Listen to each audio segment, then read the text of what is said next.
आज देखते हैं अगला चैप्टर है ग्रामीण विकास। गरीबी के बाद दूसरा चैप्टर है ग्रामीण विकास। आप सबको मालूम है हमारे भारत देश गांव का देश है। भारत क्या है? गांव का देश। भारत में गांव की संख्या यदि हम देखें,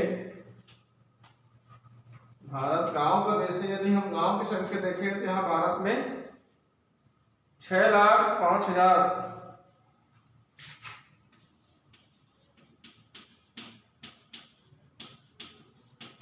6,05,224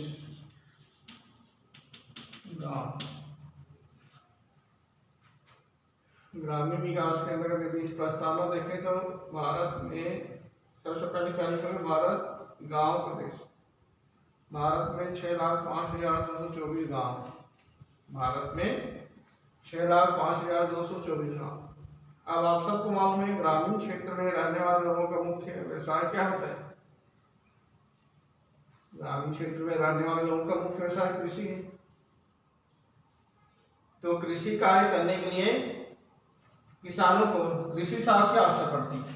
आप सबको मालूम है ग्रामीण क्षेत्र में रहने वाले जो ग्रामीण वर्ग के व्यक्ति है, किसान है, इनको कृषि कार्य करने के लिए कृषि साख की आवश्यकता पड़ती है। कृषि साख जिसको आप क्या कहते हैं? लोन बोलते हैं। कृषि साख की जरूरत पड़ती है, लोन की जरूरत पड़ती है। अब ये जो लोन होती है वे 3 प्रकार से किसानों को प्राप्त होते हैं। पहला है अल्पकालीन साख। अल्पकालीन साख क्या होती है? अल्पकालीन साख मतलब बहुत कम समय के लिए। अल्पकालीन साख क्या होती है? किसानों को बहुत कम समय के लिए साख की प्राप्त होती है।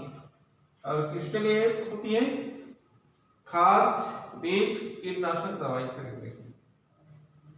किसान क्या करते हैं? खेती कार्य करते हैं। तो खेती कार्य करने के लिए किसानों को क्या प्रदान की जाती है? साख प्रदान की जाती है। साख के अंतर्गत हम सिर्फ नगद नहीं, नगद के साथ साथ कृषि में उपयोग में आने वाली जैसे उन्नत बीज है, खाद है, कीटनाशक दवाइयां हैं, इनको सरकार द्वारा प्रदान की जाती है, मुफ्त में नहीं दिए जाते। इसके बदले किसानों को पैसा देना पड़ता है।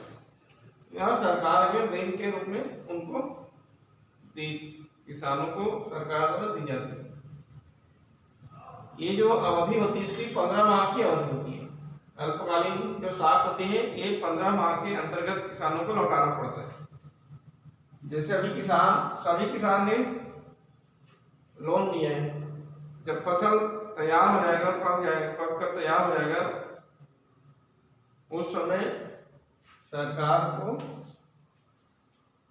ये क्या करना पड़ता है? किसानों को प्रदान करता है कि किसान सरकार को देगा। जैसे हम क्या करते हैं? धान लगाए, धान पककर तैयार हो गए। अब पककर तैयार हो गया तो हम क्या करते हैं? बेचने के लिए ले जाते हैं ना। तो हम कहाँ बेचते हैं? जिसको आप सोसाइटी बोलते हैं वहां बेचते हैं तो आपको पैसा मिलता है। उसी समय आप जो साख लिए, ऋण लिए उनको काट दिया जाता है। तो 15 माह के अंतर्गत किसानों को चुकाना पड़ता है। तो अल्पकालीन साख की जो अवधि होती है 15 माह की होती है। और दूसरा है मध्यकालीन साख। किसानों को मध्यकालीन साख प्रदान की जाती है। और ये साख किस रूप में प्राप्त होता है? किसके लिए प्रदान की जाती है? जैसे कुआं खोदवाना, खेतों में क्या करना है? कुआं खोदवाना, बाढ़ लगवाना है, कुआं खोदवाना है, बाढ़ लगाना है, इसके लिए किसानों को ऋण प्रदान की जाती है। और इसकी जो अवधि होती है, इसकी अवधि क्या होती है? 15 माह से लेकर के 15 माह से 5 वर्ष की अवधि के लिए प्रदान की जाती है। जो मध्यकालीन साख होती है वे किसानों को बाढ़ लगाने के लिए, कुआं खोदवाने के लिए, भूमि में सुधार करने के लिए प्रदान की जाती है। और कितने अवधि होती है इनकी? 15 माह से 5 वर्ष की अवधि होती है। मतलब 5 वर्ष की अवधि के अंतर्गत इसको हमको चुकाना पड़ता है। सरकार का तो ऋण प्रदान करेगी, लेकिन ऋण आपको इस ऋण को चुकाना पड़ेगा और इसके लिए समय है 15 माह से 5 वर्ष की अवधि के अंतर्गत आप चुका सकते। तीसरा है दीर्घकालीन साख। दीर्घकालीन साख किसानों को प्रदान की जाती है। कृषि कार्य करने वाले जो किसान होते हैं उनको दीर्घकालीन साख प्रदान करते हैं सरकार द्वारा बैंक के माध्यम से। तो ये जो साख होती है यदि आपको क्या करना है, भूमि में सुधार करना है, स्थायी सुधार करना है। भूमि स्थायी सुधार, जिस भूमि पर हम खेती करेंगे भूमि में स्थायी आप सुधार करना चाहते हैं या भूमि का विस्तार करना चाहते हैं, इस प्रकार की ऋण किसानों को प्रदान किया जाता है। इसकी जो अवधि होती है 5 वर्ष से 20 वर्ष।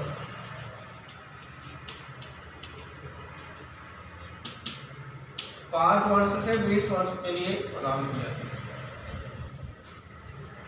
आपको 20 वर्ष के समय सीमा में आपको ऋण को भुगतान करना है, चुकाना है। ये ऋण क्यों प्रदान की जाती है, या तो आपको भूमि में स्थायी सुधार करना है या आपको क्या करना है, नया भूमि खरीदना है, इसके लिए प्रदान करते हैं। अब हम देखते हैं भारत में कृषि साख की समस्या। हम देखिए भारत में क्या है, कृषि साख की भी समस्या है। कृषि साख की समस्या तो पहला है संस्थागत साख संस्थाओं की कमी। संस्थागत साख संस्थाओं की कमी भारत के ग्रामीण क्षेत्र में साख प्राप्त करने वाली, हम देखेंगे हमारे भारत देश के ग्रामीण क्षेत्र में साख प्रदान करने वाली संस्थागत संस्थाओं की क्या है, कमी है। हमारे भारत देश में क्या है, साख प्रदान करने वाली संस्थागत संस्थाओं की हमारे भारत देश में अभाव है। और अभाव के कारण हमको ऋण कहाँ से लेना पड़ता है, साहूकार एवं महाजन से ऋण लेनी पड़ती है। ये पहली समस्या है, साहूकार और महाजन से हमको क्या करनी पड़ती है, ऋण लेनी पड़ती है। तो क्या बताओ इसमें संस्थागत साख संस्थाओं की कमी में हमारे भारत देश में संस्थागत या ऋण प्रदान करने वाली, साख प्रदान करने वाली संस्थागत साख संस्थाओं की कमी है और किसानों को क्या करनी पड़ती है, कमी के कारण साहूकार या महाजन से मुख्य रूप से ऋण लेनी पड़ती है। दूसरा है ऊंची ब्याज दर। साख प्रदान करने वाली संस्थाओं के अभाव के कारण किसान होते हैं वे साहूकार महाजन से ऊंची ब्याज दर पर ऋण लेने के लिए बाध्य हो जाते हैं। जो किसान में उनको खेती कार्य करना है, तो खेती कार्य करने के लिए उनको किससे ऋण लेना पड़ता है, साहूकार और महाजन से। और साहूकार और महाजन में किसानों को ऊंची दर पर ब्याज, मतलब ब्याज दर अधिक लगाते हैं, ब्याज अधिक लगाते हैं, ज्यादा नहीं बोलना है, ब्याज अधिक लगाते हैं। हमको मजबूरी में क्या करना पड़ता है, अधिक ब्याज दर पर ऋण लेनी पड़ती है। और तीसरा है ऋण आवश्यकता अनुसार एवं उचित समय पर नहीं। हमारे भारत देश में क्या है, संस्थागत साख संस्थाओं का अभाव है, जिसके कारण ऋण हमें आवश्यकता अनुसार सही समय पर हमको ऋण की प्राप्ति नहीं हो पाती।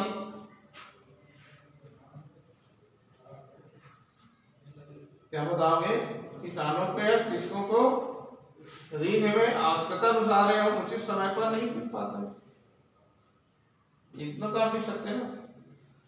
चौथा है लंबी कागजी कार्रवाई। संस्थागत साख संस्थाओं के अभाव के कारण किसानों को लंबी कागजी कार्रवाई करनी पड़ती है। संस्थागत साख संस्थाओं की कमी के कारण किसानों को लंबी कागजी कार्रवाई करनी पड़ती है, मतलब लंबी कागजी कार्रवाई में समय अधिक लगता है और समय अधिक लगने के कारण सही समय पर किसानों को ऋण की प्राप्ति नहीं हो पाती। जिस समय किसानों को ऋण की जरूरत है उस समय किसानों को क्या नहीं मिल पाती है, ऋण नहीं मिल पाता है, अधिकांश समय कागजी कार्रवाई में लग जाती है। ये चौथी समस्या है। पांचवा है समन्वय का अभाव। संस्थागत साख संस्थाओं के अभाव कारण विभिन्न संस्थाओं में समन्वय नहीं पाई जाती। वित्तीय जो संस्थाएं होती है, इन विभिन्न वित्तीय संस्थाओं को क्या करनी पड़ती है,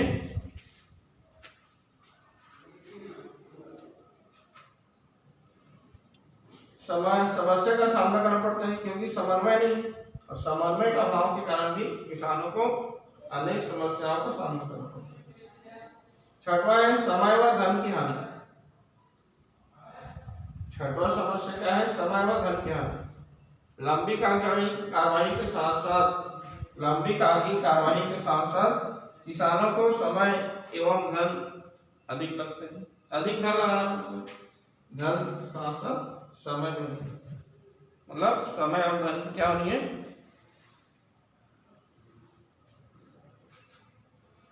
तो ये हो गए समय और धन की कमी। क्या बताओगे? हमारे भारत देश की जो किसान है, कृषक है, इनको ऋण लेने के लिए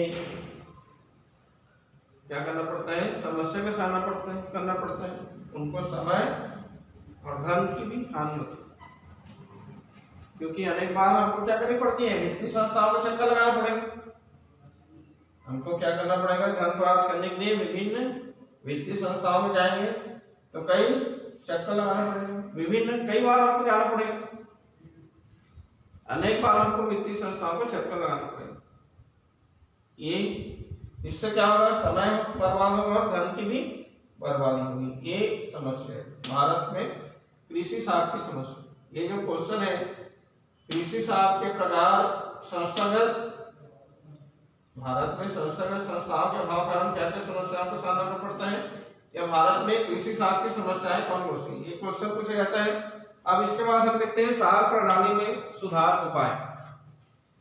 तो भारत में कृषि साख की समस्या को सुधारने के उपाय, तो पहला है संस्थागत साख का विस्तार। हमारे भारत देश की किसानों की समस्या को सुधार करने के लिए, समस्या का समाधान करने के लिए हमको क्या करना पड़ेगा?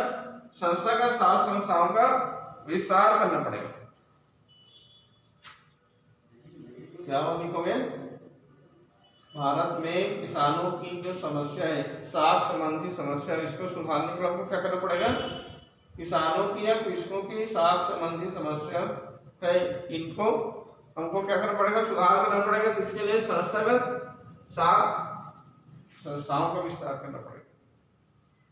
साख समिति, कृषि साख समिति, सहकारी समिति आप सुने हो, इनका विस्तार करना पड़ेगा, तभी क्या हो सकता है? किसानों को सही समय पर साख की प्राप्ति हो। दूसरा है आसान शर्तों पर ऋण। भारतीय किसान में किससे ऋण लेते हैं? साख संस्थाओं के अभाव कारण साहूकार और महाजन से ऋण लेते हैं। तो साहूकार और महाजन ऊंची दर पर ब्याज लेते हैं, लेकिन यदि साख संस्थाओं का विस्तार होगा तो क्या होगा? किसानों को आसान किस्तों पर भी ऋण उपलब्ध होगी। आसान, जो छोटे किसान हैं, ऋण देते समय उनको क्या होती है? ऋण देते समय जैसे हम देखते हैं कि छोटा किसान है, वे सरकार से ऋण ले रहे हैं, तो ऋण देते समय उनको क्या होगी? कठिनाई होगी। यदि एक साथ यदि वो ऋण चुकाएगा, ऋण का भुगतान करेगा तो उनको कठिनाई होगी। तो सरकारी संस्थाओं के माध्यम से इनको आसान किस्तों पर या शर्तों पर ऋण उपलब्ध मुहैया कराया जाता है। तीसरा है ऋण का उत्पाद की प्रयोग। किसानों को जो ऋण प्रदान की जाती है, इन ऋणों का प्रयोग उत्पादन कार्य करने के लिए किया जाए। किसानों को सरकार द्वारा ऋण उपलब्ध कराई जाती है, तो इन ऋणों का क्या किया जाए? किसान वे उत्पादन कार्य में प्रयोग करें। खाद खरीदना है, बीज खरीदना है, या कीटनाशक दवाइयों का उपयोग करना है, इसमें इसका प्रयोग करना है। लेकिन आज हम देखते हैं कि कई जो किसान है वे उत्पादन कार्यों में न लगा करके इसमें करते हैं। विवाह है, मृत्यु भोज है, इसमें ऋण को लगा देते हैं। यदि इस प्रकार यदि ऋण को लगाने से क्या होगा? वे आसानी से ऋण का भुगतान नहीं कर पाएंगे, क्योंकि उत्पादन ही नहीं होगा। उत्पादन कार्य में न लगा करके मृत्यु भोज है, विवाह है, इसमें अपना पैसा लगा। इस प्रकार उत्पादन कार्यों में प्रयोग करना है, तभी सुधार हो सकता है। और चौथा है विभिन्न वित्तीय संस्थाओं में समन्वय। किसानों को वित्त प्रदान करने वाली जो संस्थाएं, जितने भी वित्तीय संस्थाएं, इन सभी संस्थाओं में समन्वय होना चाहिए। मतलब किसानों को सभी बैंक के द्वारा एक ही दर पर ब्याज चुकाना, इस प्रकार समझ रहे हो। क्योंकि आज हम देखते हैं जितने भी बैंक है सभी बैंकों में ब्याज दर अलग है, सभी बैंक की ब्याज दर अलग है, और सभी बैंक की ब्याज दर अलग होंगी तो क्या होगा, कई किसानों को सस्ता ब्याज दर मिल जाएगा, कई किसानों को अधिक ब्याज दर मिल जाएगा। इसलिए किसानों को ब्याज देने के लिए जितने भी वित्तीय संस्थाओं, इन सभी वित्तीय संस्थाओं में आपस में समन्वय होना आवश्यक है, तभी हम साख प्रणाली में सुधार कर सकते हैं। और पांचवा है ऋण प्रणाली में एकरूपता। ऋण प्रदान करने वाली जो संस्थाएं हैं, सभी वित्तीय संस्थाओं को ऋण प्रदान करने संबंधी जो कार्य प्रणाली है, इसमें क्या होनी चाहिए, एकरूपता होनी चाहिए। जितने भी वित्तीय संस्थाएं हैं या ऋण प्रदान करने वाली जितने भी संस्थाएं हैं, इन सभी संस्थाओं में क्या होनी चाहिए, एकरूपता का होना आवश्यक है। तो एकरूपता होगी तभी क्या होगा, किसानों की समस्या का समाधान हो सकता है। और छठवां है यथासंभव एवं आवश्यक मात्रा में ऋण की उपलब्धि। यथासंभव, जब किसानों को क्या है, ऋण की जरूरत है, उसी समय किसानों को ऋण प्रदान की जाए, और आवश्यक मात्रा में ऋण प्रदान की जाए। किसानों को जितनी मात्रा में ऋण की आवश्यकता है उतनी मात्रा में ऋण प्रदान की जाए, तभी वे क्या कर सकते हैं, उत्पादन में वृद्धि कर सकते हैं। तो ये हो गया साख प्रणाली में सुधार। ये तीनों क्वेश्चन है, 3 नंबर का क्वेश्चन है कृषि साख की, किसानों को किन किन माध्यम से साख की प्राप्ति होती है, किन किन रूपों में साख की प्राप्ति होती है। तो 3 है, अल्पकालीन, मध्यकालीन, दीर्घकालीन। इसके बाद भारत में कृषि साख की समस्या और कृषि साख की समस्या को सुधार करने के उपाय, ये तीनों क्वेश्चन परीक्षा में दिया जाता है, ठीक है।